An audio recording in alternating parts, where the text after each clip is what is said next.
पड़ेगा। और 4 साल में एक पिछली दफा कहा गया हमारा एक अरस्तु है जिसको हमने तैयार किया है, वो हमारा फॉरेन मिनिस्टर बना, 6 महीने बाद उसको भी हटा दिया गया। इस तरह आप इकोनॉमी से खेलेंगे, ये मुल्क कैसे तरक्की करेगा?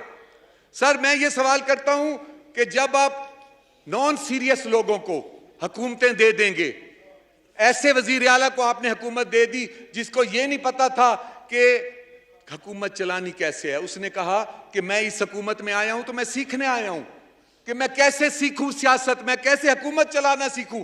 लोगों को सिखाने के लिए आप उनको हुकूमतें देते हैं, वो कैसे संभालेंगे आपके सूबे? और आपको खुद उसका तजर्बा नहीं है और आप फाइनेंस के हर साल मिनिस्टर चेंज करते जा रहे हैं। आपने आज इस फाइनेंस को उस हालत पे जा पहुंचाया है कि हम आज उस जगह पे पहुंच गए हैं कि जहां मुल्क डिफॉल्ट होने जा रहा है। आज हमें ऐसी कुव्वतों की जरूरत है जिनको मुल्क को संभालने का तजर्बा हो। मैंने मुतालबा किया था वजीर आजम साहब से, सर आप तेल की कीमतें ना बढ़ाएं, इस्तीफा दे दें। और मेरे साथ वजीर आजम साहब मुत्तफिक हुए, उन्होंने कहा मैं ऐसे ही करूंगा। लेकिन जिस दिन 25 तारीख को IMF के मुज़ाकरात थे और वो हमें रिलीफ देने जा रहे थे, उस दिन इस्लामाबाद पे हमला कर दिया गया। अब इस्लामाबाद को बचाएं, मुल्क को बचाएं, अपनी सियासत को बचाएं या हम कीमतें बढ़ाएं? जब आप इस दोराहे पे खड़े कर देंगे हुकूमत को, जब आपका प्रेसिडेंट आपका यहां पे मुल्क में वो काम कर रहा है जिससे रोज डॉलर बढ़ रहे हैं, डॉलर की कीमतें बढ़ रही हैं, आपका वहां स्पीकर बैठा हुआ अनस्टेबिलिटी ला रहा है, आपका मुल्क कैसे स्टेबल होगा? आज मुझे कहते हैं आप अपोजिशन बेंचों पे बैठ के आप हुकूमत की बात कर रहे हैं। मैं अल्लाह को हाजिर नाजिर जान के कहता हूं, मैं किसी की खुशामद नहीं कर रहा। मेरे दिल में जमीर में जो सच आ रहा है मैं वही कह रहा हूं। और सर इस तरह बात यहीं खत्म नहीं होती कि सवाल यह है कि इस गवर्नमेंट ने डिलीवर कर रही है या इस पिछली गवर्नमेंट ने डिलीवर किया है। मैं इसके बारे में सवाल करना चाहता हूं लॉ मेकर से, मीडिया पर्सन से, कि मैं पाकिस्तानियों से यह सवाल करना चाह रहा हूं, मैं इंटेलेक्चुअल से सवाल करना चाह रहा हूं कि 2 साल पहले मैंने स्पीच की थी कि खुदा के लिए अपोजिशन हुकूमतों को गालियां और गवर्नमेंट अपोजिशन को गालियां ना दे, बल्कि आपस में लड़ने की बजाय आप गरीब को डिलीवर करें। और मैंने अपने वजीर आजम को यह कहा था कि आप अपोजिशन के पीछे ना करें, आप डिलीवर करें, और उन्होंने डिलीवर नहीं किया सर। और डिलीवर ना करने की वजह से आज हम पे इल्जाम लग गए कि हमने उनके इख्तलाफ क्यों किया। सर आज मैं यहां उन लॉ मेकर से और जो लॉ इंप्लीमेंट करते हैं, आज मैं उनसे सवाल करना चाहता हूं कि अगर एक MNA अपनी पार्टी में खड़ा होके हकायक पे, इस्लाहात पे, सच्चाई पे, और मैं आपको मिसाल देता हूं, आपको बातें छोटी लगेंगी। सर मुल्तान में एक बर्न सेंटर है, उस बर्न सेंटर में 12 साल से कम उम्र बच्चों को दाखिल नहीं होने दिया जा रहा था पिछले 4 साल।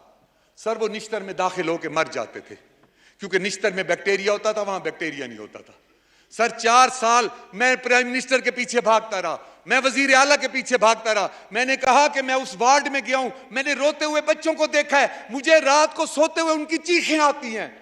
खुदा के लिए वहां से वो जो इंचार्ज है उसको हटाएं, क्योंकि वो आपके वजीर आला का जो दोस्त है वो जो है उसके दफ्तर में बैठ के कमीशन लेता है पूरे शहर के। मैंने यही बात की, वो उसको हटाते नहीं है और वो 12 साल से कम उम्र बच्चे को बर्न सेंटर में दाखिल नहीं होने देता और निश्तर में वो जरासीमों में मर जाते हैं। सर मैंने तस्वीरें दिखाई प्राइम मिनिस्टर को, खुदा की कसम उन्हें तरस नहीं आया। ये अच्छी अच्छी बातें कैसे करते हैं, ये इतनी अच्छी बातें कैसे करते हैं जब उनको अगर एक मरते हुए बच्चों पे तरस नहीं आता।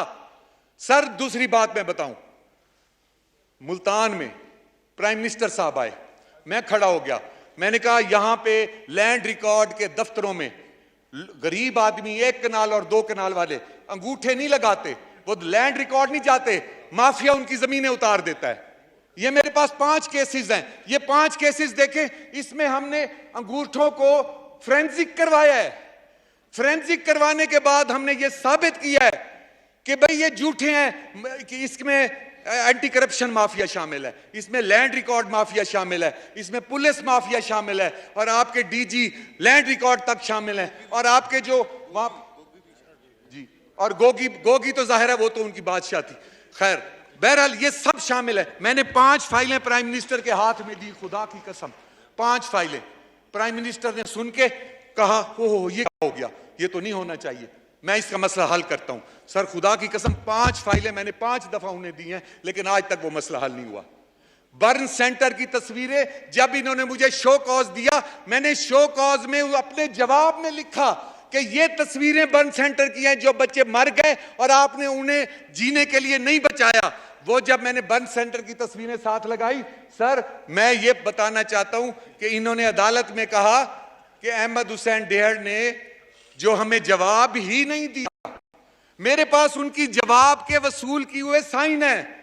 इन्होंने इलेक्शन कमीशन में कहा कि अहमद हुसैन डेहड़ ने हमें जवाब ही नहीं दिया उसका शो कॉज नोटिस का, क्योंकि अगर जवाब देते तो बर्न सेंटर के बच्चे भी उसमें शामिल होते।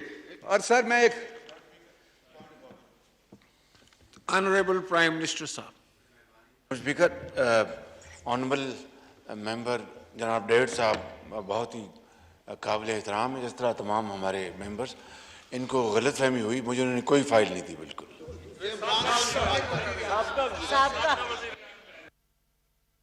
बात करो, मैं साबिक वजीर आजम और वजीर आला उनकी बात कर रहा हूं। हो गई सर अब इन्होंने बात की है तो मैं ये भी जिक्र कर देता हूं। सर जब ये हुकूमत आई, मैंने वजीर आजम साहब से इनका जिक्र किया, इन्होंने मुझे चीफ मिनिस्टर साहब को मिलवा के भेजा। मैं अब वो कहेगी अपोजिशन वाले तारीफ क्यों करते हैं। सर उस बंदे का जो ईडी था वहां, जिसने 4 साल वहां 12 साल से कम उम्र बच्चे दाखिल नहीं होने दिए, वो तब्दील भी हो गया और यहाँ वहां पे बच्चे भी बर्न सेंटर में दाखिल हो रहे। सर जो सच है मैं बताऊंगा। उन्होंने मुझे कहा इसका आके इफ्तिताह करो, तुमने बहुत बड़ा काम किया मुल्तान में। मैंने कहा सर ये मैंने काम किया अपने अल्लाह के लिए, मैं सियासत में इफ्तिताह करके अपने आप को छोटा नहीं करना चाहता। मेरा सिर्फ मेरे बच्चों की वहां इलाज होते रहे, मुझे सब कुछ मिल गया।